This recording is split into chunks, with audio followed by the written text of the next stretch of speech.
All right, everybody, welcome to Tiny Sponsors Micro Influencer Forum. Today, we're going to be talking about the do's and don'ts of influencer marketing.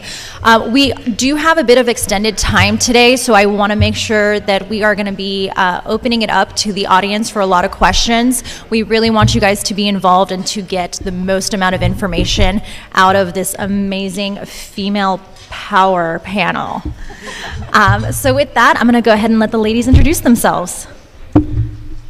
Sorry, Stone. I'm Tanya Brashadsky. I have an influencer marketing, booking, casting event company called Casting Influence.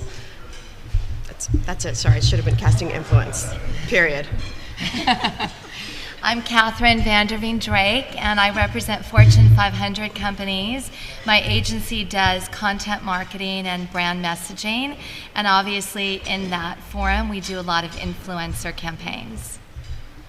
I'm Ashley Daubert. I'm the director of branded content at Collab. We're a digital studio and talent agency, and I specialize in branded partnerships for our creators.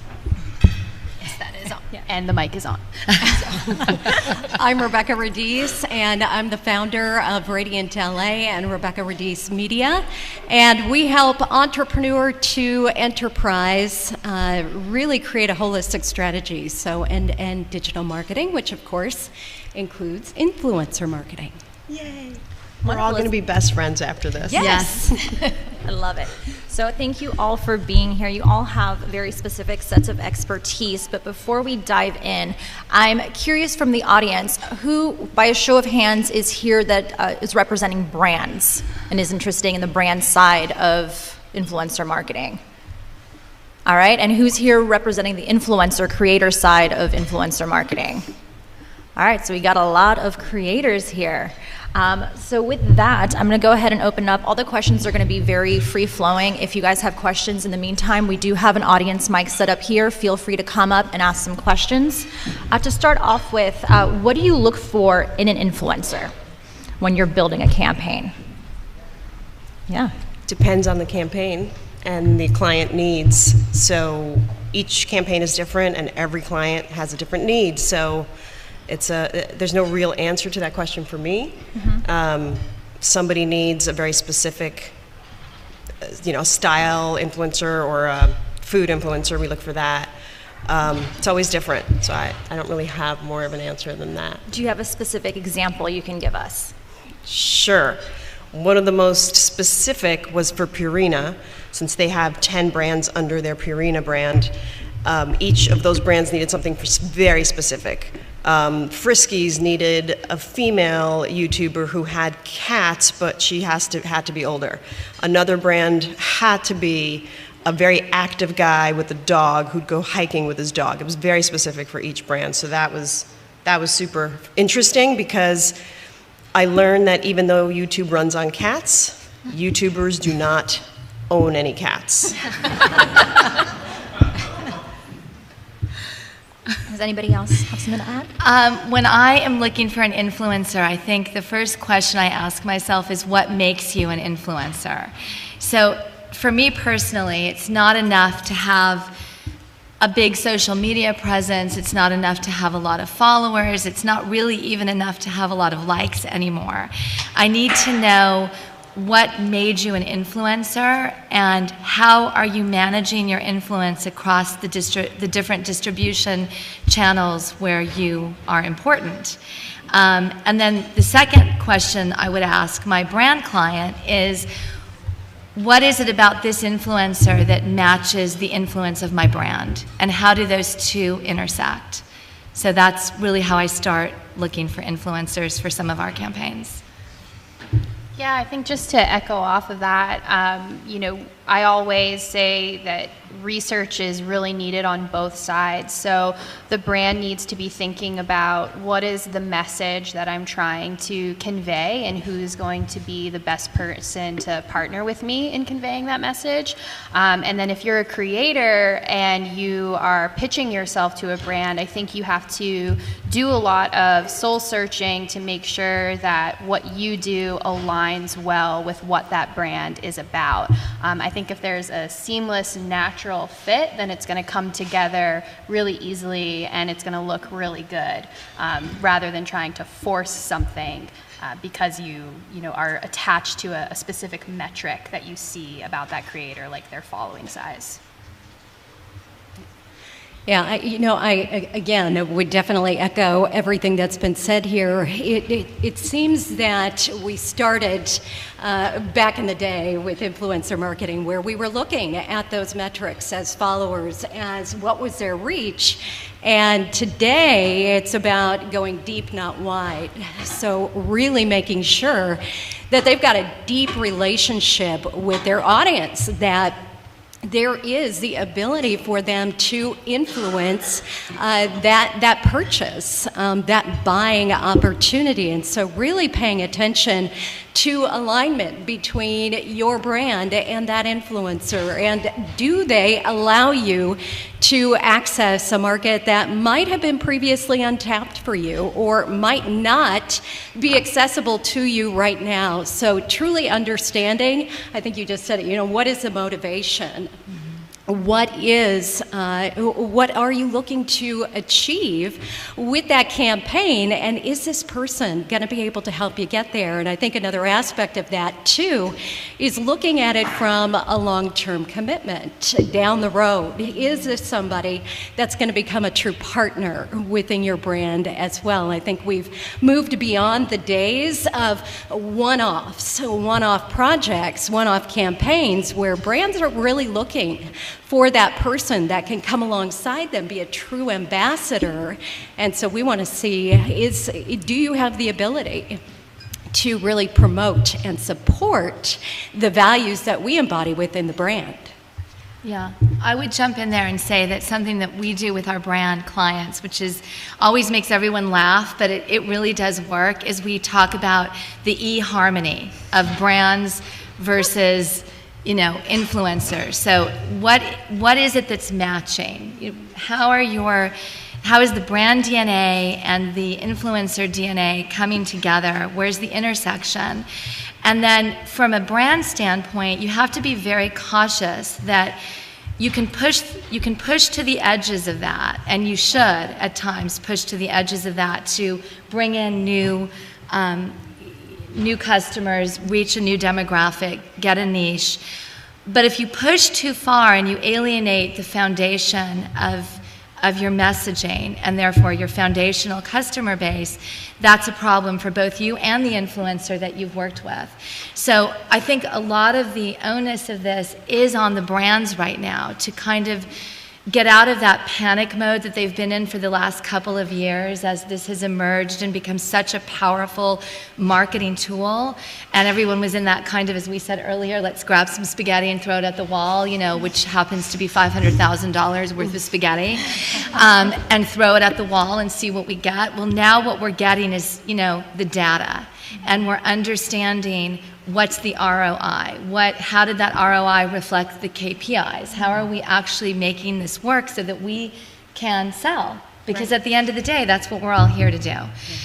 So a lot of the onus is on the brand to kind of understand the messaging of them in general, and also of the particular campaign that they're seeking the influencer's influence for.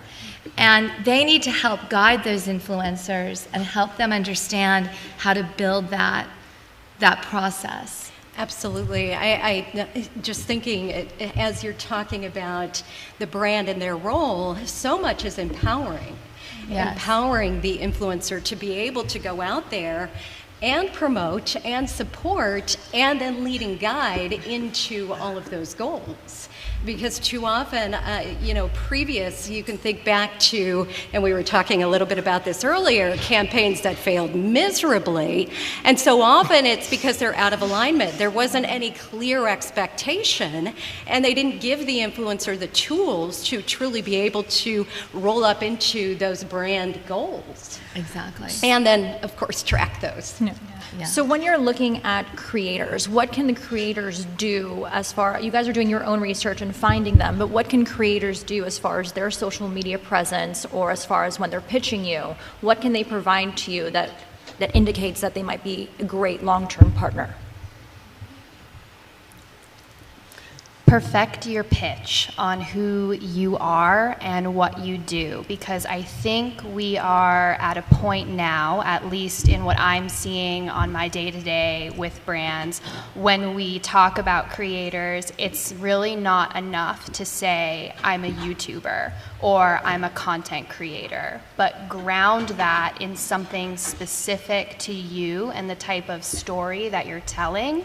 And then what I would say, kind of catapulting off of that, is if it makes sense for you as a creator, diversify your content and curate your image in a way that if I'm a fashion brand, or if I'm a beauty brand, or if I'm a sports brand, I can go to your channel and I can see evidence of that immediately. So what I get a lot when I'm working with talent is they'll tell me, I love Nike, I really want to work with Nike. But then the second I go to their grid, it's covered in Adidas and all of their competitors. And listen, I'm not saying that you can't wear competitors or that you can't be a fan of lots of brands, but if you're here right now and it's because you want to work with brands, really, again, do that soul searching and decide what types of brands do you want to work with long term, and curate your channels to reflect that. If that type of revenue is important to you, make sure that your channels represent what you're trying to attract. And I want to add to that, when I'm putting together a list for a client, if I'm looking for specifically food-related content creators, choose a lane and stay in it. Choose 2 lanes. There's a lot of creators who just throw spaghetti at their wall and just do everything, and it's very hard for us to pitch that talent for the specific client. And I understand that the need they feel to do why they feel they need to do that, but in the long run, it will be a lot more beneficial to you as a creator to just pick 2 lanes. Doesn't have to be 1, pick 2. Yeah, and that, it can seem scary, right, to double down on 1 or 2 particular things. But I take influencers through a process called PREP. It's planning, research, execution, and profit. Because too often we want to skip from the planning over to the execution and straight into the profit, and we can't figure out, why am I not succeeding? Why am I not connecting with the right brands? So much of what you're talking about here is really getting strategic in who do you want to be, how do you want to show up in the world, and how are you going to represent that in a very streamlined way. So taking a look at all of your channels from a brand perspective, are they telling the same story? Can I immediately identify with who you are, who you're trying to connect with, what you do, and most importantly, who you help? Because as a brand, I really want to know that. Right. I think that really speaks to another benefit and negative of social media influencer marketing, which is that social media influencers, unlike any other influencers in the last probably since the genesis of real media, are their own brand. So social media influencers have a real desire to be their own brand and to have a voice. And the great thing about social media and the internet and the World Wide Web and all the things that it is that it allows people who would otherwise not have an opportunity to be heard, seen, and accepted for their talent, an incredible forum. So we have this incredible, garden of talent that is just popping up all over the place. And that's a great thing. But they also all want to be their own brand. So a brand has to be very careful that the brand that the influencer wants to be and the brand's own messaging are compatible. We had an issue with my client Tiffany and Company where, and this is more of a macro influencer situation, but they did something where they had Kendall Jenner show up at an event and do a whole bunch of stuff on her social media accounts, and 20 minutes later she was leaving to go to another event, and it was a competitor. Now, everyone had asked the right questions of her talent, managers and wranglers, but they didn't know that she was off on her own cutting deals because she's her own brand and she's her own business, so she doesn't have to tell us. So it was a very confused message to the customer, which was ultimately the whole purpose of this. So I think that's something that is still being worked out, but as influencers, you have to be very aware of what your brand is and how that brand works and fits with the brand that you want to pay you and to profit from. Did she, sorry to interrupt, did she post the same night from 2 different competing events? She did. Awesome. Yeah. It was great. It was really great. And that's interesting too, because that's a macro influencer, and I think knowing that this is really focused on micro influencers, which I think can have a couple different definitions on what a micro influencer is, who that person is. But I know one of the challenges I hear all the time from creators who have started to have a little bit of success, and I understand and I empathize, it's more than likely they also have a full-time job that they are doing to still pay their bills and have a life that they are living, and they want to do this creator career full-time, and they believe, and sorry to be a buzzkill, but they believe incorrectly that brand partnerships are going to be the fastest way to get me there. And just being frank, it sucks, because I understand that quick paycheck will help you, it'll take some of the pressure off, and you can focus on growing your channel and maybe finally quit that job that you don't want to be doing anymore. But I think that's where we get into dangerous territory, where micro-influencers will take opportunity after opportunity and oversaturate their channels, and they will lose track of who their brand is. Well, and they devalue. Exactly. There's nothing, dilute your brand. you dilute and you devalue. And the minute you've diluted and devalued, it's a very hard road back. Especially because this is such a fast-moving situation. You know, this isn't like traditional media, where you have a much longer sell window, you have a much longer storytelling window. I mean, 60 seconds is like an eternity now. You know, my kids can't watch, even the first 2 seconds of a 30-second spot. You know, they're out like that. So it's a much faster everything. So if you make those early on mistakes, then brands look at you really, you're tainted to them. So it's, Yeah, I think it's just important for, if you want to be a content creator, and I don't want to necessarily make an assumption, but here I go making one. I don't think a lot of these content creators got into this business because they wanted to be a spokesperson for a brand or multiple brands. That's not why you got into this. Clearly, you built a connection off of who you were, what you do, the stories that you tell. That's who you are. So don't put the brand partnerships on a pedestal like, I have to go after this, I have to get this. Focus on curating your channel really well, and the brands are going to come, and it's going to be amazing because everything is going to be seamless and impactful. And to the earlier points that we mentioned, kicking this whole thing off, it's the consumers. It's driving that purchase or driving that conversion. It's cat food. Yeah. And you want us to come to you as a creator. You don't want to find us, because I don't like getting submissions from creators personally. I can't speak for the rest of the table, but right. We just, you want us to find you. Absolutely, great point. So, excuse me, other than having your page curated, knowing what your lanes are, and staying true to your audience, what else can influencers do in order to be found by you? Like, are there specific places where you're looking for them? Are there certain resources that you use to find these creators? Because again, if you're working with micro-influencers, they might not be on top of your search. Yeah, I think, You know, that's a really good question.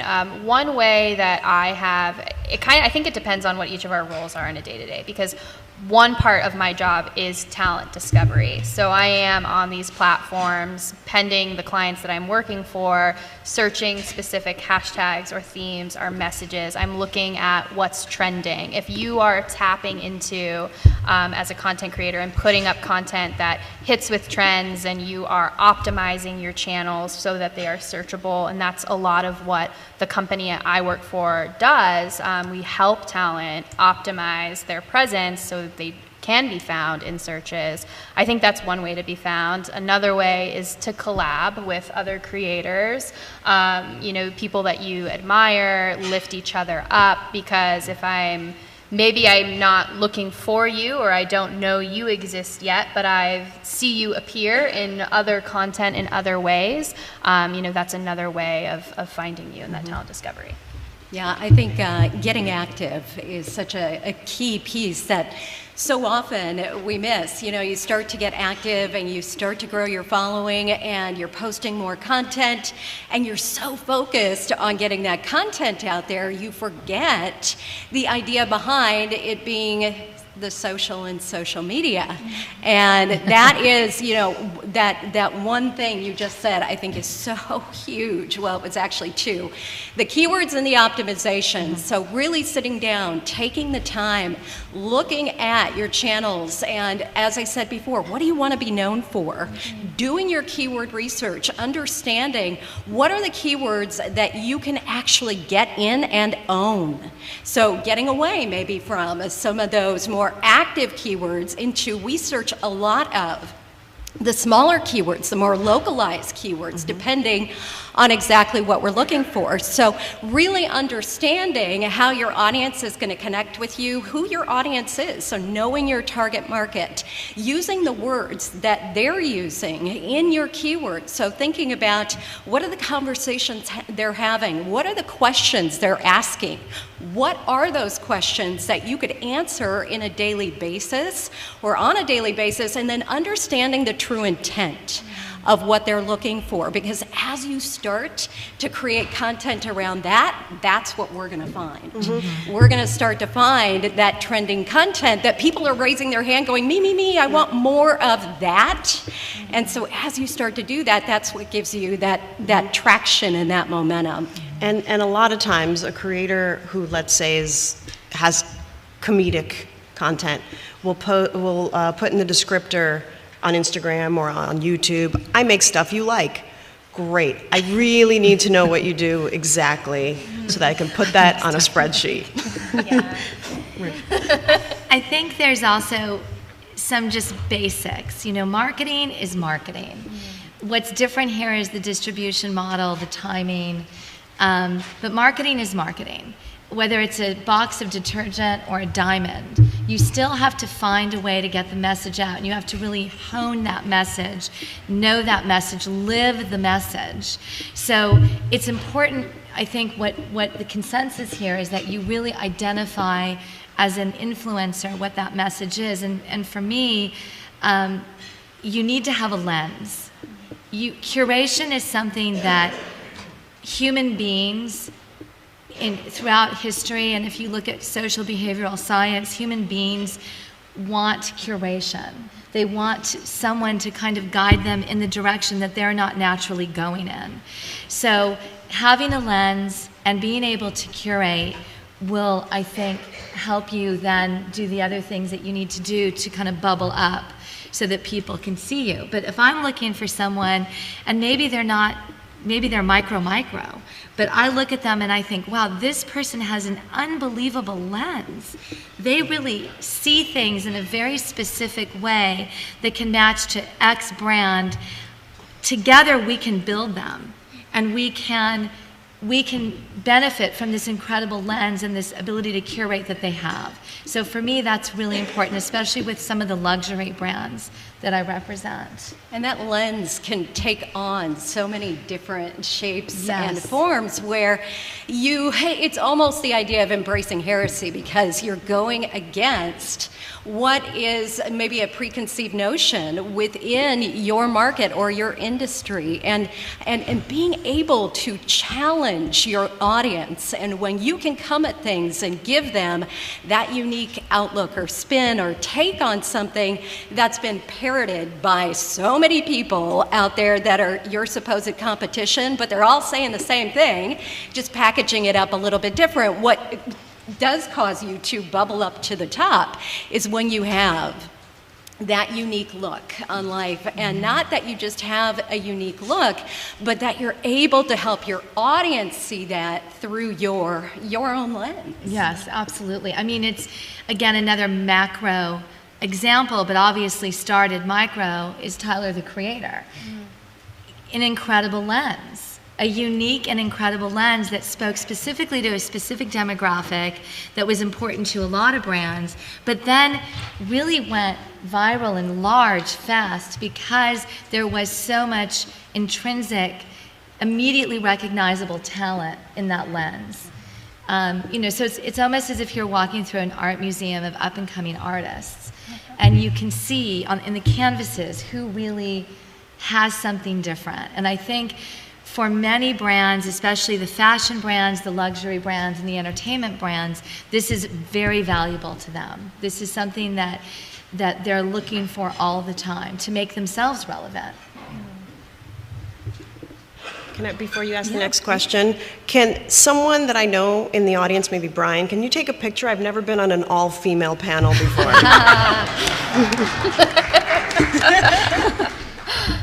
Thanks. Is it happening now? Okay. It's happening. Perfect. Do we look good? Yeah. So jumping in to actually structuring these campaigns, let me speak into my mic, actually structuring these campaigns, usually, and I know it's going to vary from brand to brand, but can you give us a general scope of what you're looking for in a single influencer as far as cross-platform promotions, or if you usually go with a more like widespread multiple influencers in a whole kind of campaign rather than just a single avenue? Just to clarify, do you mean what type of content, or the scope, the size? Yes. Yeah, so it's definitely going to vary from campaign to campaign, and dependent on the scope of that campaign, and dependent on the length as well. I talked about whether or not this is going to be a long-term partnership. So we could be looking at if this is somebody that is cross-platform. So it could be something from Instagram to YouTube to maybe even their blog, which we tap into a lot as well. That blogger influencer market. It could be content creation from blog posts, taking that blog post, or kind of repurposing that, repositioning that into a video. That could move into story-based content. That could move over into Instagram, Facebook, Twitter. So it just really depends. The sky is the limit, dependent on the budget, and again, the length and the scope of that campaign. Yeah, and recently, the campaigns of the clients have been asking for more Instagram and Facebook alone, as opposed to previous years where it was YouTube, YouTube, YouTube. So it's I agree. An Instagram story. Yes. Yeah. So yeah, it's very client dependent. It depends on what they need and what they're promoting. If sometimes it's just, hey, let's build our Instagram, then it's a straight Instagram campaign. But yeah, it's always different. So tell us what you do on Instagram and Facebook, please. Yes. I think there's also a trend that I see right now to experiential marketing, a combination of influencer marketing and experiential marketing, and micro experiences is becoming a fashion trend in what I'm doing. So these kind of, obviously we all know the concept of a pop-up. There are all kinds of thematic pop-up bars and opportunities that are going to go on this year at Comic-Con, really explosive. So they're looking for people influencers that can speak to a niche that's going to be very specific. I mean, something that we're working on right now with Marvel is a very specific pop-up bar that's going to happen during Comic-Con, and they are looking for influencers who are specifically for Iron Man. So, and we're getting down to Iron Man's costume and the origination of it and his particular power. So, these are people that maybe have 1,000, 2,000, 3,000, 4,000 followers, but these are followers that are very authentic to what they're trying to build at this experience. So there's a difference in terms of the support that you're going to get from those followers. You're probably going to get all 3,000, as opposed to. And that's, I think, another great point to what we were talking about earlier about how can you create differentiation among your profiles as you're starting to build those out, as you're creating your content. And you said it, it's creating an experience. And when you start to create that experience, back in the day with traditional marketing, it was what? It was push marketing. And we were interrupting that experience. And today, that audience is coming to you, they're finding you, and they're connecting with you because of that experience you've created around your brand. And brands are going to want to connect with you because they want to extend the life of that experience right into their brand.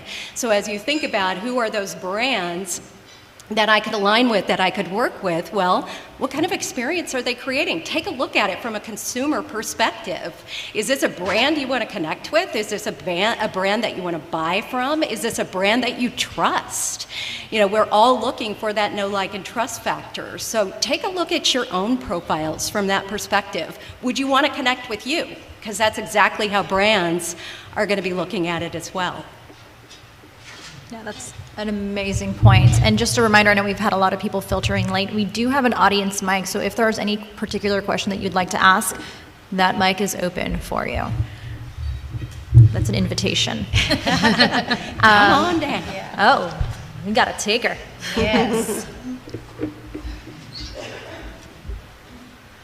So are any of you using the modern equivalent of clout to get a cross-platform metric of reach, or is that question just fundamentally irrelevant to you now? Well, clout is dead. With good reason. Yeah. He had asked if we're using a tool. Is everybody familiar with clout? The tool clout? Okay. He had asked if we were using a tool similar to that, and no. No, I have never held clout in any regard whatsoever. It's very skewed, and as we all know, it's dead at this point. There's a lot of different ways to track and measure, but that is definitely not one of them. I would agree, and I think tracking and measuring and metrics in general and ROI are really among the most difficult things right now facing social media marketing campaigns in general, from my perspective. I think that's rapidly changing with landing pages and other things that are going to start making it more saleable, so that you have more actionable effects. And obviously, you're seeing that we do a lot with China, so you're seeing that in China with WeChat right now, in terms of a lot of these different brands popping up to sell, and how is that going to work in that model there? China is a different market than here. They're more open to that. But I think that is the bit, for me, that's the big missing link. And when I'm with my brands, I tend to be very cautious because of that. Because I know that I can put them in a film, I can put them in a TV show, I can have a celebrity walk a red carpet at the Oscars. I know those kinds of influencers are going to deliver me a very measurable ROI.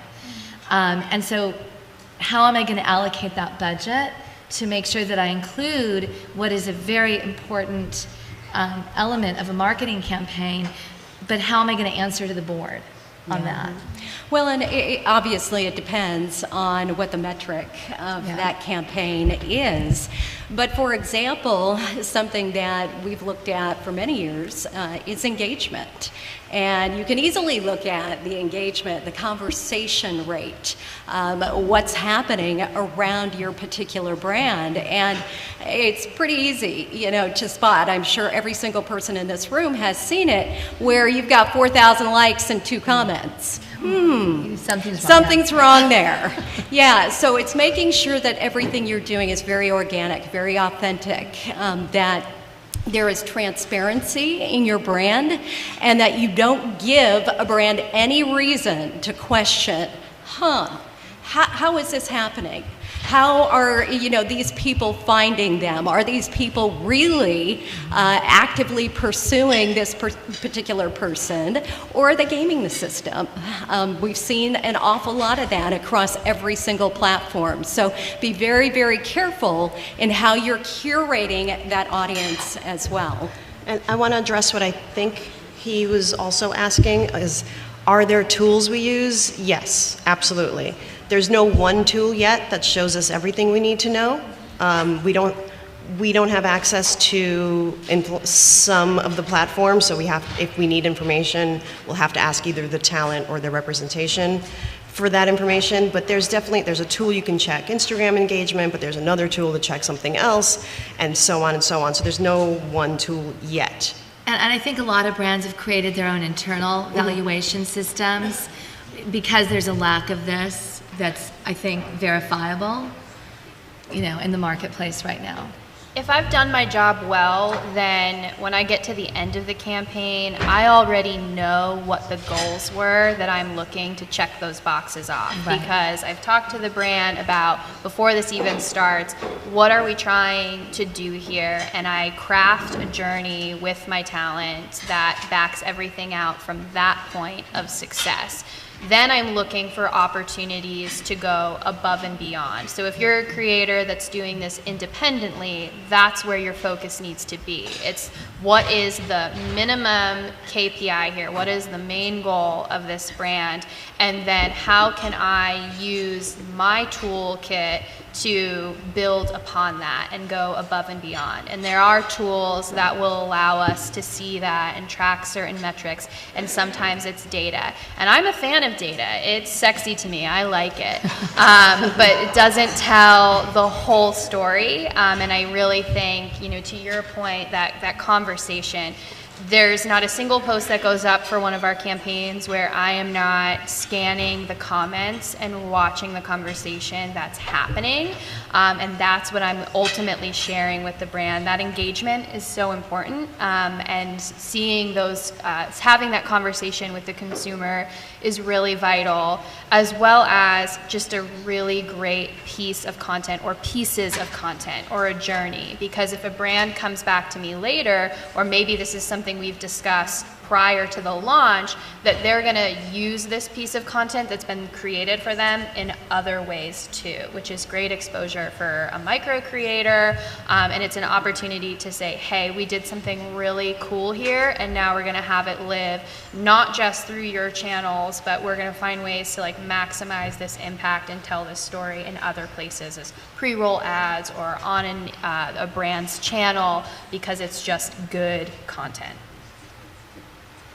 Yes, I wanted to ask Catherine, you had talked about a micro creator, and I'm just wondering, I'm trying to work with a brand right now, and I'm a micro creator at this point, but I feel very strongly that this collaboration would benefit them immensely.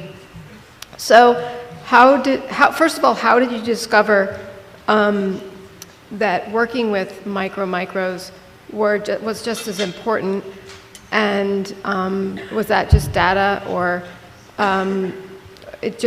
or experience that you just gave it a shot and you tried it and it worked? And what was it that worked? And maybe just elaborate a little bit more on that. Thank you. You're welcome. I think that the reason that I do see a big trend from the macro to the micro. I mean, I think we probably all do, right? Mm-hmm. The macro creator ends up kind of bucking up against the movie star, the fashion model, the doctor, the people that have a lot of other elements making them a macro creator. And so you, as a brand, start making decisions there that puts that macro creator in a different category. The micro and even the micro influencer, content creator, is someone who follows my philosophy of having a lens. I think kind of the less is more approach works really well there. So you can find someone that has a really great lens, they have a lot of focus, and there are elements within any brand, even a really big brand, that has to, trickle down and focus on a specific element, a product launch. It's a very tight product launch. It's happening during a certain time frame or window, and they have to get out that message, maybe not to everyone, because this isn't an everyone thing, but to a handful of people who are going to speak really directly to that demographic that the brand knows they need to reach. And so while they're doing that micro campaign, they're also doing the other larger scale marketing campaigns to move the engine along of general brand messaging and imaging that they need. But it really allows you to be very precise and very surgical in how you're reaching a specific audience.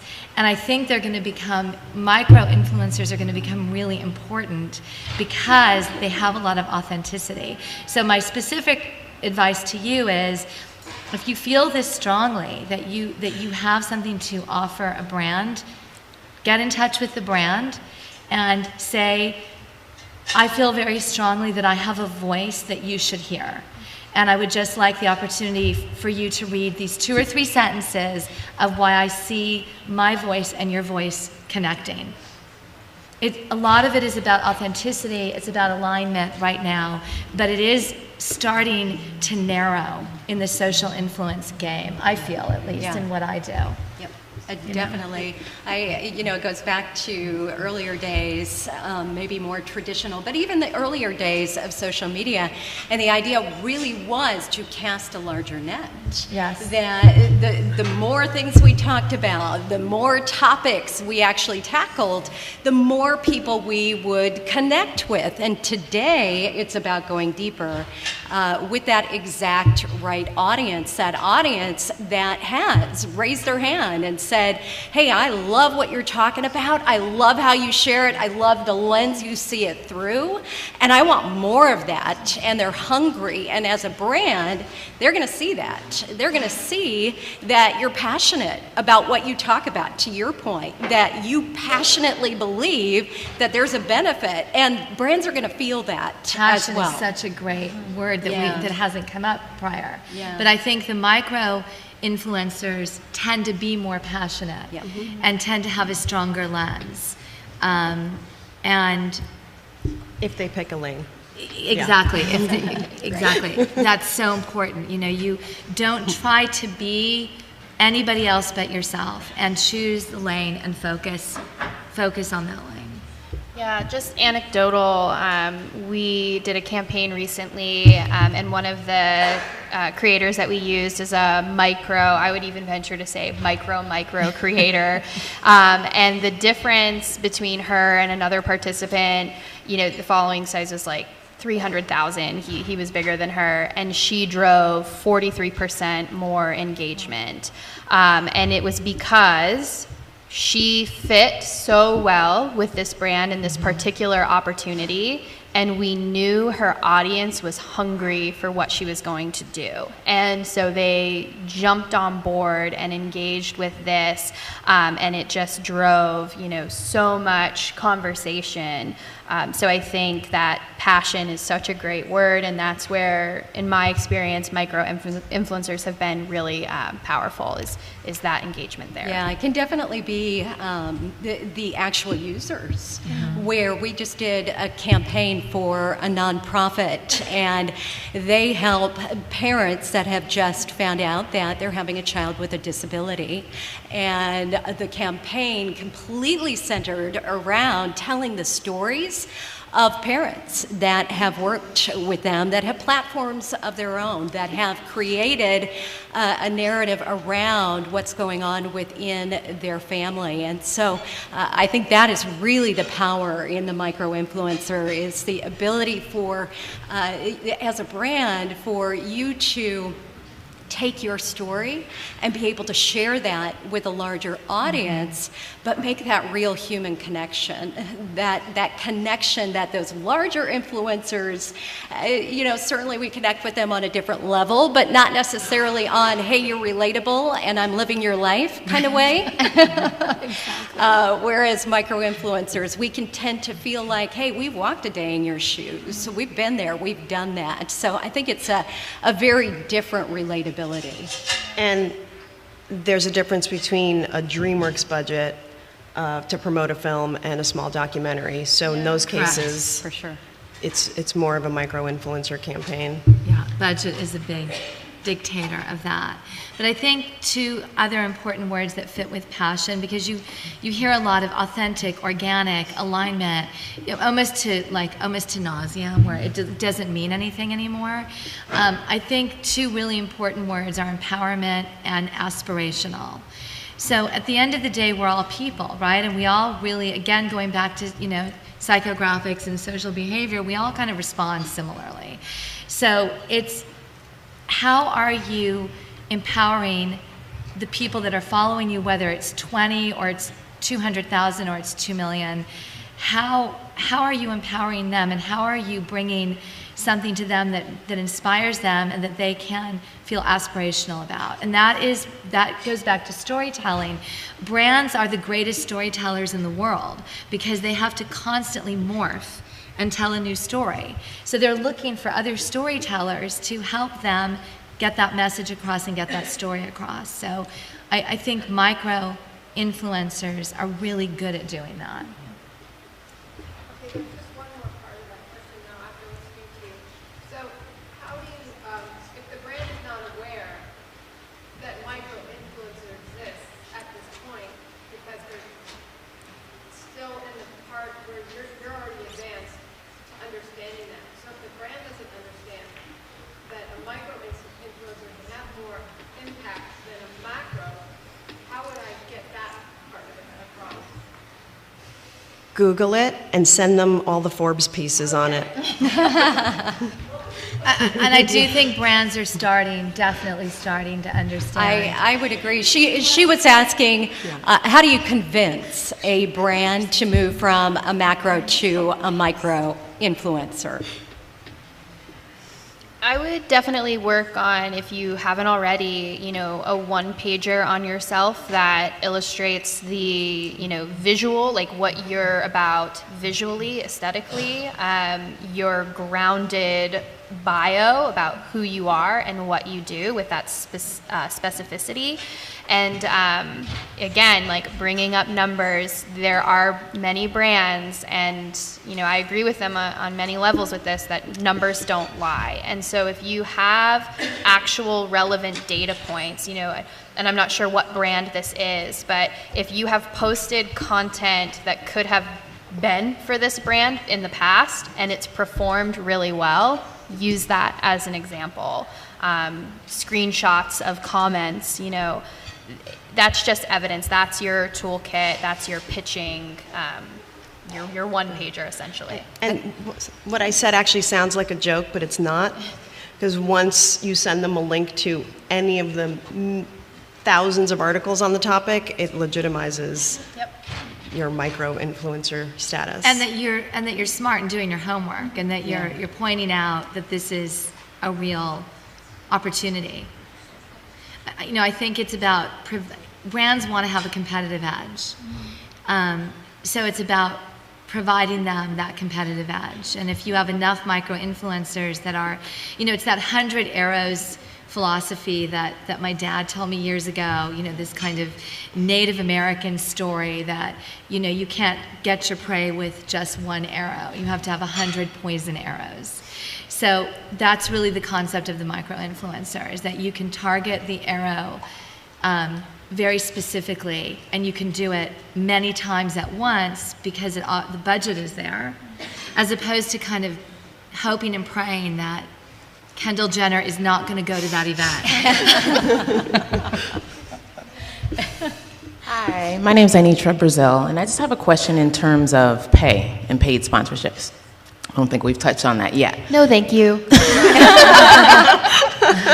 So it's my understanding that, in the beginning, a lot of brands want to see the relationship and how it builds, so it may be more of a trade. But then at some point, you can also ask for more of a paid arrangement. What are, I guess, do's and don'ts when it comes to that as an influencer pitching for a paid sponsorship?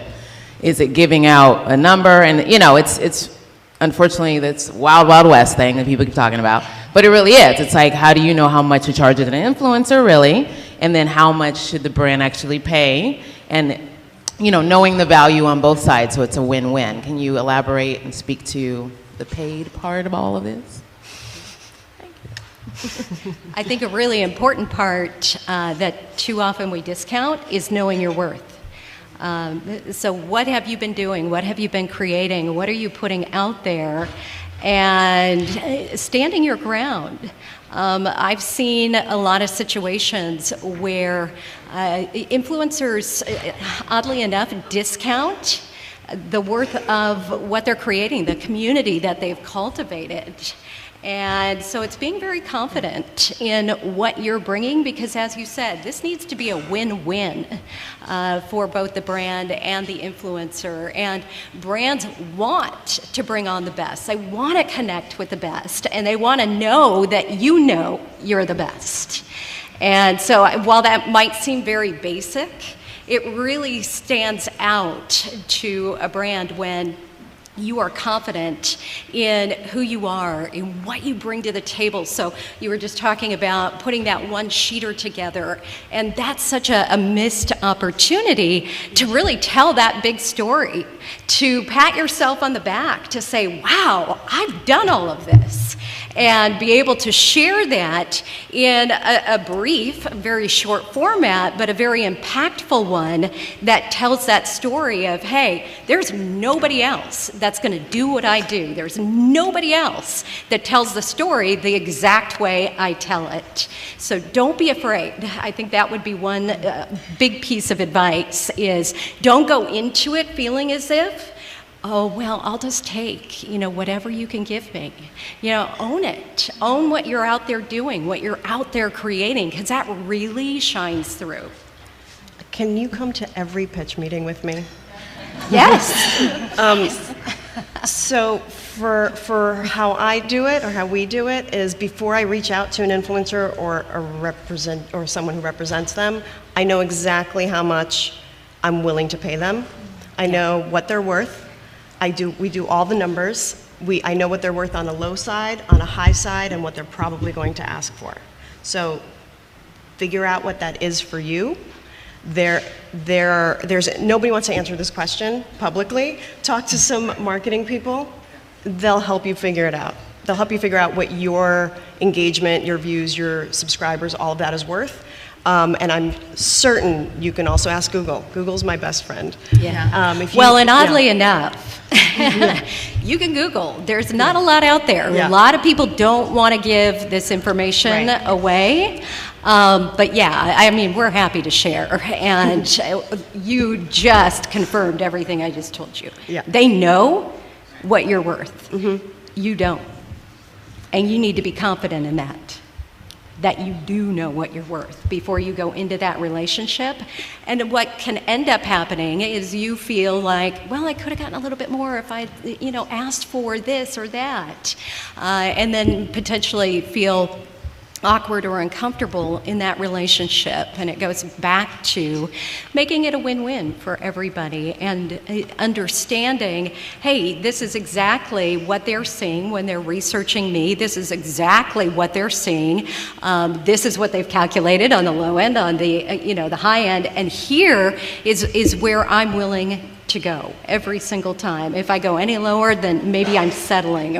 So it's kind of a bar you set for yourself too, as far as what are your goals? What are you aspiring to actually achieve within your own business? Well, can you speak then to, unless you were going to say something on that. Go ahead. I guess, pet peeves that you receive? You know, if somebody's asking for way too much, that's astronomical, and, you know, or is it case by case based on the brand, things of that sort? I think that's more of what I'm trying to suss out. Like, how do you gauge that? You know, Nike, Sure. you can ask for a lot more versus a smaller brand, maybe not so much. So maybe you need to adjust, you know, respect your worth and your value, but then maybe adjust it to your audience being the brand that you're pitching to. Sure. Yeah. I do have an important point, I think, to make on that specifically. Like, so somebody might look at Nike and think, okay, this is a company that has a lot of money, and that's true. But that doesn't mean that the way they've carved up their budget for the year and how they're doing their marketing strategy is going to go toward influencers. And despite the fact that there are so many conferences like this now, and that we are working with influencers so much, there's still, to this day, some education that's required to educate these brands on why an influencer is valuable and why they need to be allocating more money to their influencer bucket. So I absolutely agree, know your worth, because you're going to put in work for what you're doing. So it's like, I wouldn't want anybody to be scared by saying, hey, pay me for this job I'm about to do. And just because you are asking for a rate does not mean that somebody's going to be like, no, and shut the door. But then also consider as well some other really important factors that would go into a campaign, such as, are they going to be using my content in other ways beyond just what's on my channel? Am I going to be agreeing to exclusivity for a certain length that's going to prohibit me from working with other brands? You know, and what you can do as a creator to enhance your offer and entice a brand to work with you is package certain things that include that type of offering. So tier 1 working with me is going to be 3 posts on this platform. I'm going to tell this story for you. But for a little bit more, you know, maybe I'll reshare those posts to a couple other platforms. I'll give you a limited exclusivity. That's if you're pitching yourself. I come from more of the brands world where we've mapped that out before we've gone to the creator, and we sort of know already what it is we're looking for, and we're going to put that offer to you. And then it's up to you to decide in your head, I know what I'm worth, but I also know when I'm going to walk away from this offer, and just kind of finding that. Those are such important points too, is what does that offer look like? Are you creating content that's going to put you into a non-compete for 12 months? And what does that look like for you in terms of loss of additional income? So it really is a case-by-case basis on what does that look like? Is it a one-off project? Is this a potential long-term relationship that you're both just dipping your toe into and want to see how it goes? So there's so many different factors, but I think those are really important points that you need to be very aware of. What's important to you? What are you trying to achieve? And then what are you going to help the brand to be able to achieve in this content that you're creating together? One thing I'd just like to add to that is that our sponsor, Tiny Sponsor, has an incredible resource for helping as far as a starting point for what to charge on their website on tinysponsor.com/calculator.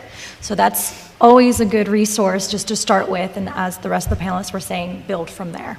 Thank you, ladies. Thank you for bringing up the exclusivity point, too, because I think it's important for all of us to know, to have a clear understanding of how long this is going to run versus an in perpetuity thing, which could end up screwing the influencer in the long run. So. Right. Yeah, there's probably not enough, because I don't know how you make come to the contract workshop exciting, but there's so much language that, you know, creators and brands need to be thinking about when they are entering into an agreement. Hopefully, though, before any of that happens, as we've all said, and I'm just going to keep hammering it, you love this brand, or this brand loves you and believes in what you're doing, and you guys are already coming to the table excited to work together. If you come to the table ready to have that conversation, and it's respect and understanding and excitement, fingers crossed that it will be smooth sailing and everybody's going to walk away with something that they want. I have a question in light of the election coming up. Which brands like politics? Oh my gosh. Great question. Yeah. You know, I was wondering if this was going to come up, and I was going to maybe bring it up under the guise of what are some future trends that we might be seeing. I think what we're seeing, at least at Collab and what we're doing with our creators right now, is I don't know if brands necessarily want to get political in terms of associating themselves with a party. Maybe some do, but I do think more and more brands are recognizing that we as people are having really important conversations right now, and activism is a big piece of content on the internet.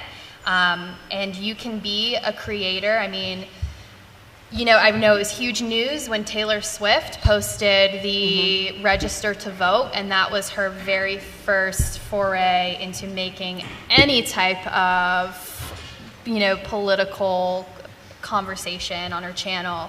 And I think brands more and more are going to get active or align with causes that are nonpartisan, but that are going to mean that as creators, you might want to use your platform, and I would encourage it, to do good in this world and support messages and organizations that really need the support. That's a trend that I'm seeing and that I hope continues, because that's the warm and fuzzy stuff that you're just really proud to work on that. And I feel like I'm the comic relief on this panel, and this next comment is going to continue that. The last email I saw before walking in this room was, hey, how much would it be to get a couple of influencers to come to a photo shoot of Donald Trump's son? So I haven't answered that yet, but maybe ask me again in an hour.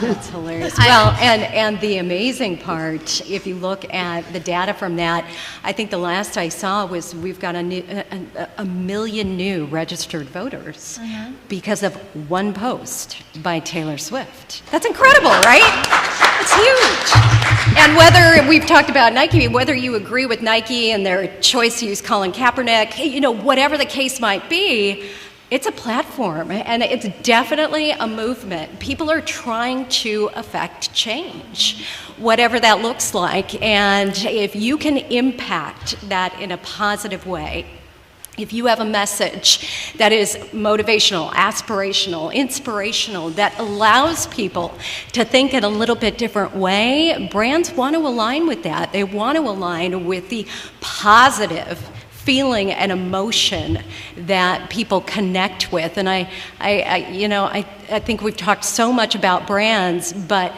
we are people, and I think you said it at the very beginning. People connect with people, and at the end of the day, we all connect on an emotional level. And politics, definitely a very heated conversation these days, and I think brands more than ever are trying to find a way to get themselves into that conversation. So I would agree, don't be afraid. Don't be afraid to put yourself out there and say what you feel. But also maybe don't do what Pepsi did with that one commercial. So, I think be smart about it. Brands are cautious from the get-go. So they don't want division and they don't want alienation among their consumers. So what they're trying to do is figure out how do they manage the energy of activism and the conversation, the dialogue that's going on across many different categories in the world today and in this country today without taking a really hard side. So I think what they try to do, at least the brands I work with, is they try to find causes that are important and not benign and not just FaceTime, but something that they can really get involved in that also speaks to their own messaging. So we have some brands that do a lot with sustainability because it's important for what they're doing as a brand in the terms of how they resource things. But they also really mean it. They're really doing it. They're not just popping up a sustainability event or digital ad or influencer. They're actually really doing it. So I think the answer to that is find brands that are really doing things socially engaged in making the world a better place, and then see how your personal experiences and your viewpoint fits with those brands. And then you'll find a happy home. Matching passion with purpose. Exactly. Yeah, yeah. Those social causes, it's amazing. I think when we go back to the micro influencers, when you can find somebody that has been actively using your product and they've been out there talking about it, just in a very authentic way with their audience, that kind of conversation is exactly what they're looking for. It's exactly what they're hoping to create, but can't necessarily create that in their own campaign. So when you're creating your content, think about that. What is it that you're talking about? How are you talking about it? Are you just spewing out, what other people have shared, or are you really giving people that unique spin that we've talked so much about here? I really believe that is going to be that point of separation for us, that you're going to see micro-influencers that supposedly come out of nowhere. They've been working hard, but all of a sudden they rise to the top because they have separated themselves in terms of how they're creating that content, how they're presenting that content, how they're sharing that content. And a lot of this that we haven't touched on is consistency as well, because that's a big one that we look for is, are you consistently using the same tone, the same voice, the same messaging? Are you consistently putting something out there that's going to align with our brand? I think it goes back to what you were just talking about, where brands are cautious. They don't want surprises. They don't want something popping up that maybe you couldn't have seen coming. It's really hard to create a brand. It's a hard thing to do. And brands that have sustainable image and longevity and success are very cautious. They have a lot to protect. I mean, almost every one of my clients will start the conversation on any influencer outreach, whether it's, a famous supermodel or a micro social influencer. They will start the conversation with, we have something to protect. We have an image, we've spent a lot of time building it, we have a board, we have shareholders, we have profitability, and we have to protect that. So they want to make sure that you're going to help them spread the message in an innovative and viral way that's exciting, but that you are also going to understand that they need protection. I think we have a lot of creators feel that. Sorry, go ahead. No, you answer. A lot of creators feel the same way because they're building their own brand. Right. So many creators choose not to discuss controversial topics or politics or anything that might deter a brand from paying them to talk about something else. Right. So if you're going to make that choice, just know there'll be brands who don't want to work with you. If you talk about politics or if you talk about whatever issue you choose to talk about. Yeah, and going back to the things to look out for in a contract and conversations that we're having, I'm seeing a lot more brands adding morality clauses to their agreements. And this is, really it's more so that if they're going to build this partnership, they don't want in the middle of the campaign this talent to do something super controversial. Like suicide. Exactly.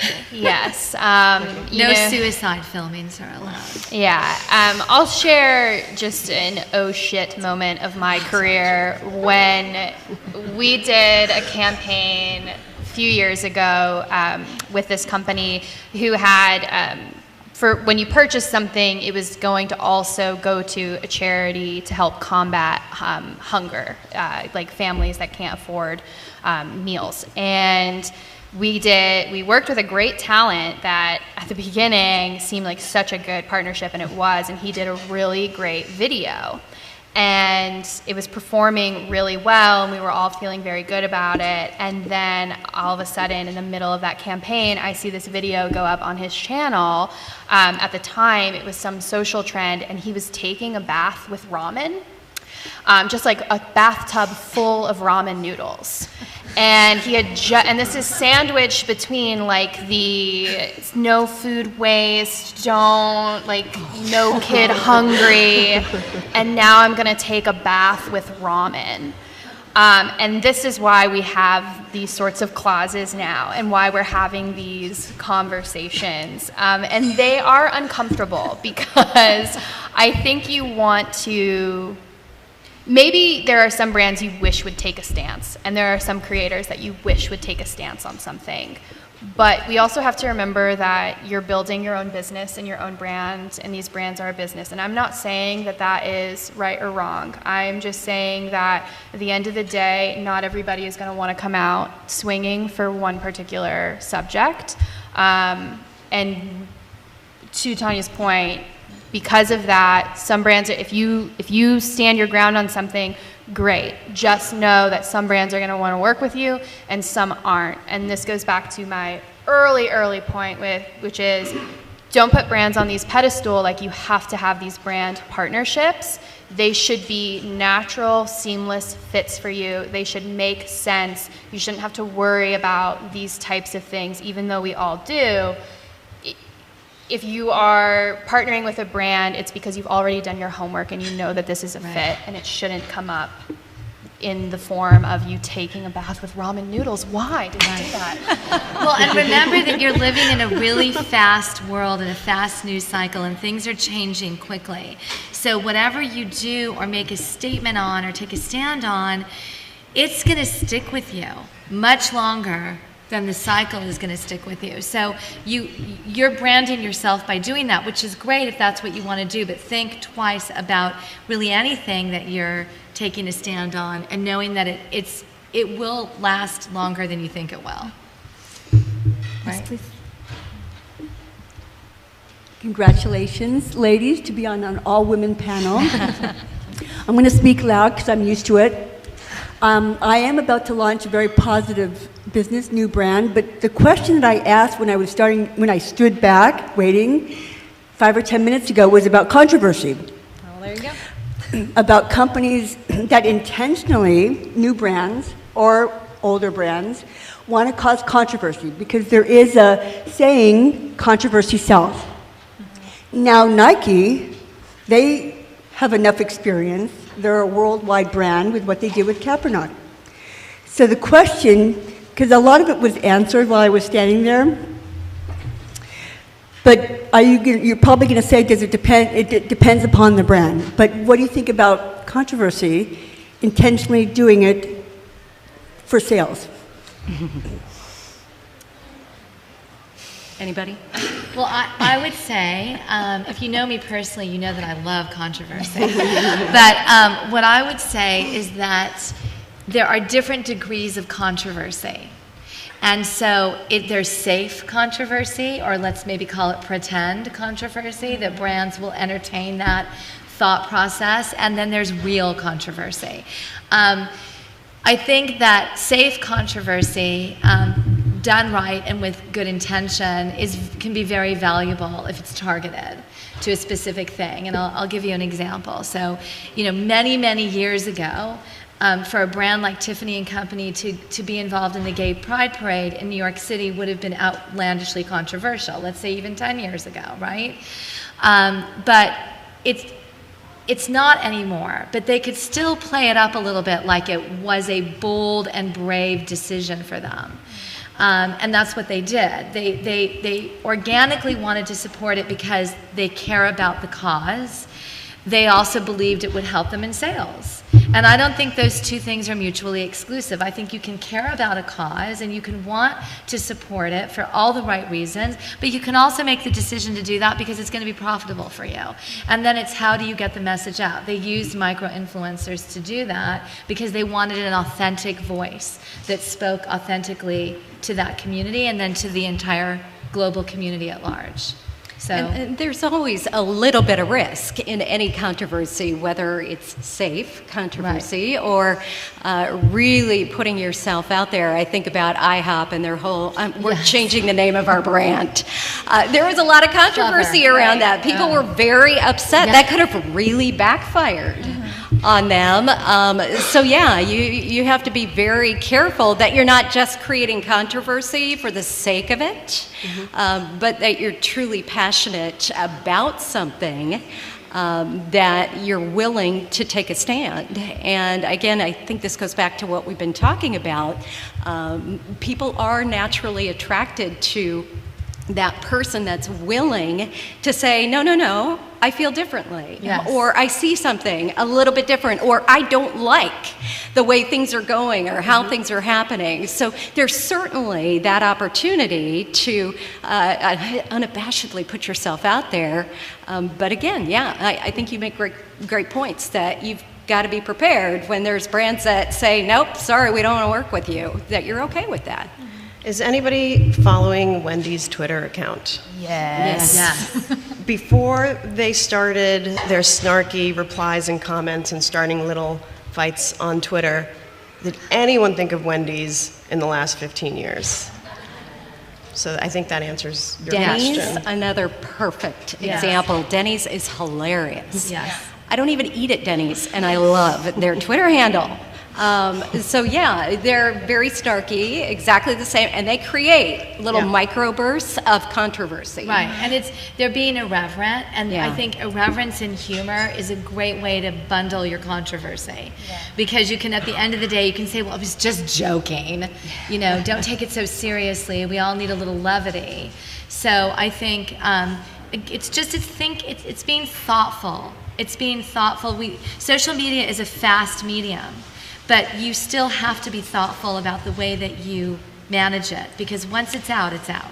Well, and just like people, brands have personalities, and I think we're to that stage where everybody is trying to embrace what their personality truly is. So again, it's looking to who are those brands that you would like to work with, and does your brand personality align with their brand personality? Is it something that is going to mesh? Is it something that there is just that perfect opportunity for you to take your content and conversation and easily weave it into everything that they've already been creating and established? Awesome. I believe there was a question in the back. There was a gentleman who had his hand up. Yes, sir?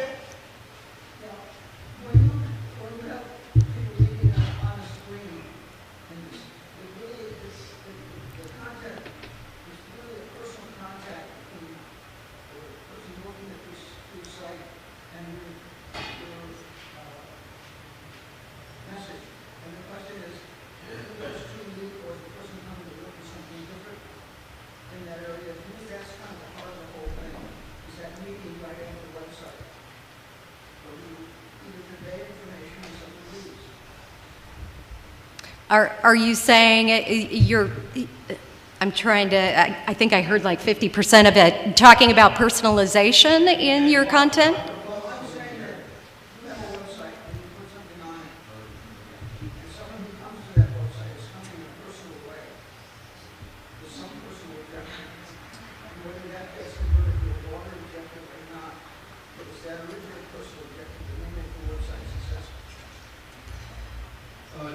How do you convert someone hitting your website from a campaign into like bridging the gap and why they came to your website from like say the poster campaign, and how does that personal say that they're watching an influencer that they liked and that influencer promoted the product and they go to the website, do you see any issues or benefits in the fall off or whether it works or not? Oh, so this is just, you know, the influencer has posted something and it's clear that people went to the website, but there's no conversion. Well, they went to the website because of the influencer, but there's still a gap between the influencer and the brand itself, right? So how do you get over that? Close the gap. Is there a fall off? Yeah, I think, you know, it's unfortunate. It's an unfortunate metric to see when when people are posting something and you are driving them to a site and you're seeing engagement off of that, but then the ultimate goal, like a sign up or a purchase or a download, doesn't happen, doesn't carry over. I think, you know, that goes back to the originality of the content, the power of the content, like where can we sort of, what are we learning from the fact that this person stopped short of closing the loop? And there's a lot of factors that can go into figuring out why exactly that is. It doesn't necessarily reflect always on the creator or the creator's audience. It could be an issue with the, how many steps was it going to take? Like we always say to brands, if we're looking for signups or conversions, make it as seamless and quick as possible. Don't have people jumping through hoops to do one action. Well, and for you as the influencer, if a brand is coming to you, they want to know you understand your own funnel. They want to know that you know how your audience is getting to you. And where's that attrition rate? Or where are you taking conversation and turning it into a conversion? So being hyper aware of your own audience and being able to express that into the data we've been talking about, into, I know exactly what it looks like from awareness down into nurturing, into activation. I know what kind of content works best at the top of the funnel, the middle of the funnel, the bottom of the funnel. The clearer you can be on that about your audience, the better off your relationship is going to be with the brand, because there's no guessing. Perfect. We have one last question. Yes, we've heard a lot about the do's, but what are your four ladies' ideas about the worst don'ts for either the influencer or the brand? I think she already won that one. Yeah. Don't take a bath in ramen. Yeah. That's a great question. I think, sometimes when I think back to missteps in a campaign or where creators might have faltered, it's sometimes things that seem so obvious after the mistake has happened. So, for example, don't wear branded clothing in the content that you're shooting because we can't show other logos and trademarks and things like that. Don't go to a place where you're not actually legally able to shoot content and shoot there if we don't have the right releases. So there are just some very basic don'ts that when you are creating the content that we want to look out for. And what I would say is all of the legwork needs to happen at the beginning. The creating is the fun, easy, exciting part, because when you hit record, you know everything that you are to do and not to do because you have had that conversation with the brand, and those guidelines have been set from the beginning. Mm-hmm. We want to give creators as much, or at least I do, as much freedom with the concept and the story, but we also want to make sure that the must-haves and the must-nots from the brand are really clear, because reshoot is such a dirty word to me. I don't want it to get to that point. Well, and that goes back to, it goes back to understanding your own process too. So if you're creating video content, know your typical video creation process from beginning to end. You should have that outlined. So when you're sitting down and you're talking about clear expectations, you can say, hey, okay, so let me just share with you. This is every step I take when I create a new video, and you can start that conversation with the brand where then all of a sudden they can give you feedback and say, oh no, you know what, that's going to be a real problem, or this background, or shooting at this coffee shop because you're going to have everybody sign off. Whatever that situation might be, the better you know your own processes, the clearer you can articulate those, the better you're going to create that baseline and foundation of conversation with the brand. And also know for future reference, if you're a creator working with a brand or marketing company, we know how the platforms work. We understand the process of a campaign. We've been doing it for a long time. Don't try to get one over on us. Yes. So, as an example, contracted, exactly how long things stay up, when they go up, everything's in that contract. I had a creator take down an Instagram post a day after she posted it, or 2 days after she posted it, and we noticed. And I reached out to the rep and said, hey, what happened to this post? And the creator said, oh, Instagram sometimes takes down my, the posts sometimes disappear. I don't know why. I'm sorry. I'll put another one up. No, it doesn't. Right. Yeah. No, it doesn't. So, Yeah. And use common sense. yeah. Use common sense. Know who the brand that you are working with or want to work with. Know who their competitors are. Know who their up-and-coming competitors are, the category that they fall in, and there are a lot of margins around that category. Understand what those category margins are. So when you go into the meeting, you sound educated and that you care. And you can go in and say, I understand that this is your category, but this other category kind of sidelines with you. Is that a category that you want me to be careful with? How can we make this work for you? Because as soon as the brand feels comfortable with you, that you understand what they're afraid of, the process will go much smoother for you. At the end of the day, as much as you have a voice as an influencer, as soon as you are paid by a brand, you are now part of their voice. End of story. They may say they want your creative input and they want you for your lens and they want you for this, but at the end of the day, for that time period, they are owning you, and that's how they see it.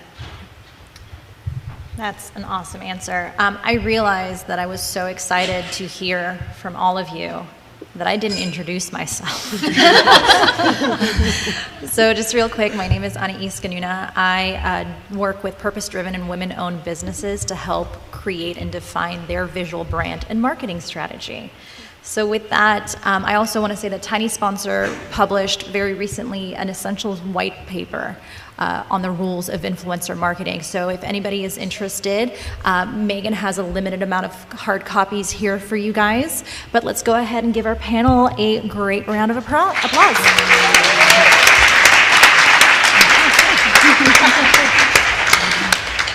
I believe Mike is going to be coming up to do a bit of an Ask Me Anything. Look at this rush for these white papers, Mike. Well, you are. That's awesome. It's very valuable. Patrick, can we take a picture with all five of us real quick? Thank you so much. Are we doing a picture? I'll stand behind you. I'm going to An official picture.